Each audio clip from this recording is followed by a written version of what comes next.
मित्रांनो मला ठेवलं होतं बीडमध्ये, आपल्या बीडमध्ये सब जेल आहे. त्या ठिकाणी मी गेल्यानंतर पहिल्यांदा गेल्याच विचारलं वाल्मिक कराड कुठे आहे, तर मला सांगितलं वाल्मिक कराड या ठिकाणी आहे काही लोकांनी.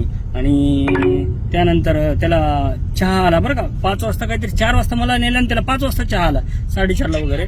आणि कपामध्ये चहा आला, मला याच्यामध्ये आला कशामध्ये काय म्हणतात आपल्या प्लास्टिकच्या ह्याच्यात. म्हणलं त्याला कपामध्ये मला प्लास्टिकच्या ह्याच्यात काय, ज्याच्यात 50-100 जणांनी चहा पिलाय आणि त्याला नवीन ह्याच्यात का मला कळालं.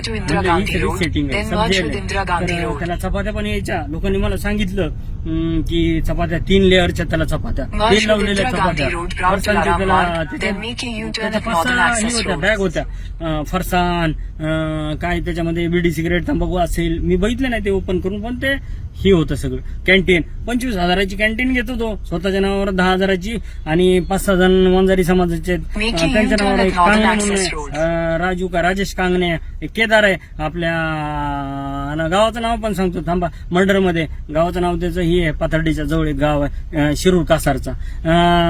तर त्याच्या नावावर तो 5,000ची कॅन्टीन घेतो. म्हणजे ज्याची अवकत नाही ना त्यांच्या नावावर कॅन्टीन घ्यायचं, पैसे मागवायचं. आणि हे का 50-50 हजाराची कॅन्टीन असते का कुठं, आम्हाला 1000पेक्षा जास्त देत नाही.